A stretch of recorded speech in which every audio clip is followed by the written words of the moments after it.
હું થોડીક પ્રસ્તાવના આપીશ. બાળકો કદાચ ભૂલ થાય તો ખબર. વાત મૂળભૂત એવી કે આપણે જુદા જુદા વિષયો જુદા જુદા વિભાગોમાં જંગલ ખાતાથી મળીને સરકાર તરફથી સતત આપણી સનાતનની વાતોમાં દખલગીરી થાય. દખલ કેવી થાય? આપણે એક પર્વતનું નામ તો જાણીએ છીએ, જેને શેત્રુંજય પર્વત કહેવામાં આવે. ત્યાં આગળ એવો પગ પેસારો કરી દીધો કે આપણો નીલકંઠ મહાદેવ પર આપણે દર્શન કરવા જવા હોય તોય ના જવા. અને તે કલ્યાણજી પેઢી તરફથી થયું, એટલે જૈનો દ્વારા. એવા જ પ્રયત્ન ક્યાંક ગિરનારમાં પણ થાય. એ ગિરનારમાં નહીં, આવા જ પ્રયત્ન આબુમાં થાય છે, આવા જ પ્રયત્ન પાવાગઢ થાય છે, આવા જ પ્રયત્ન બધે થાય છે. એ જ્યાં જ્યાં આપણા ધર્મસ્થળો છે, પછી દ્વારકા હોય કે ગમે ત્યાં હોય, દરેક જગ્યાએ આ એક નવી હવા ઊભી થઈ રહી. દ્વારકામાં પણ એ લોકોનો અમને એક પ્રયત્ન છે, જે બાબતમાં અમારો વિરોધ થયો અને અટકી ગયો. આવા પ્રયત્નોની સામે લાલ આગ કરવા માટે આપણી એકતા જરૂરી છે. એટલે આપણે મૂળભૂત બે સંપ્રદાય એવા છે કે જે સનાતનને સીધે સીધી હાનિ કરે છે. એમાં એક સંપ્રદાય તૈયાર પાઘડી તૈયાર ધોતીવાળા છે, માથે તિલક લઈ ફરે, કાજળો મારી ફરે, તે તમે જાણો છો. અને બીજો સંપ્રદાય એટલે બીજા સંપ્રદાયની વાત કરું તો તે જૈન સંપ્રદાય.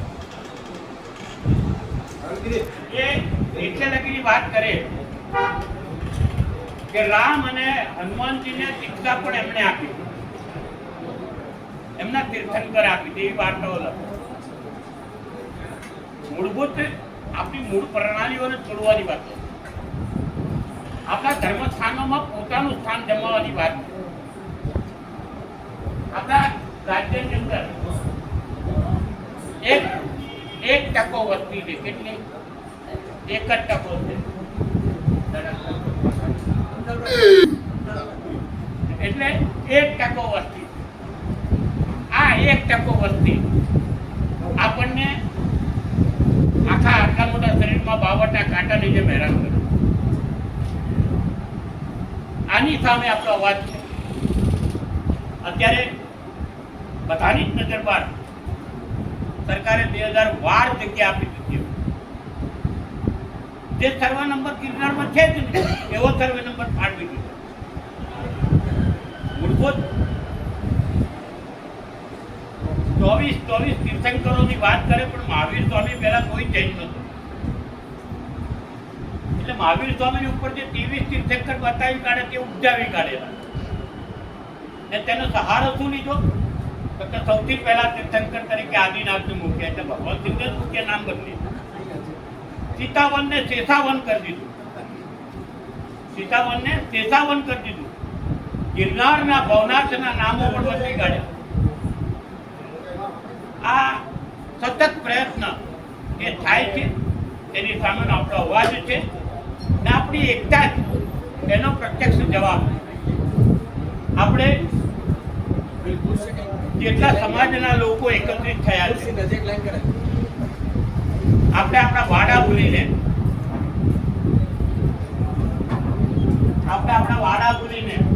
આપણી ધરોહર સનાતનની સાચવવા નીકળ્યા.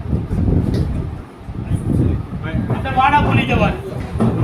હું રામાનંદ છું, હું શિવદળનો છું, હું વિષ્ણુદળનો છું. આ બધું જ બાજુ પર એક જ વાત, મારો સનાતન છે. સનાતન ટકશે તો બધા ટકશે. આ એકતા ખૂબ જરૂરી છે. આ એકતા જ પરિણામ આપશે. આ પરિણામ લક્ષી લડાઈ માટે એક આયોજનબદ્ધ આજે પહેલું કાર્ય કરીએ છીએ.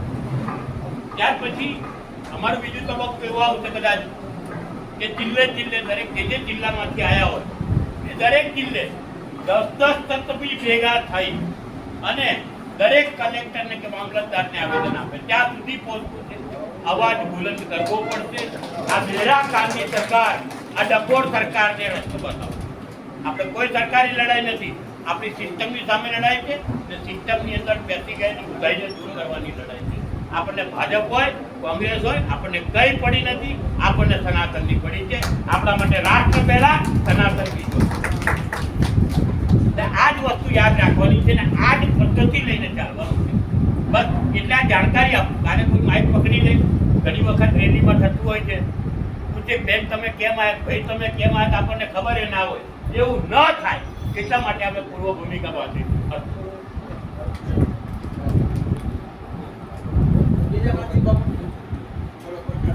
મેદાનમાં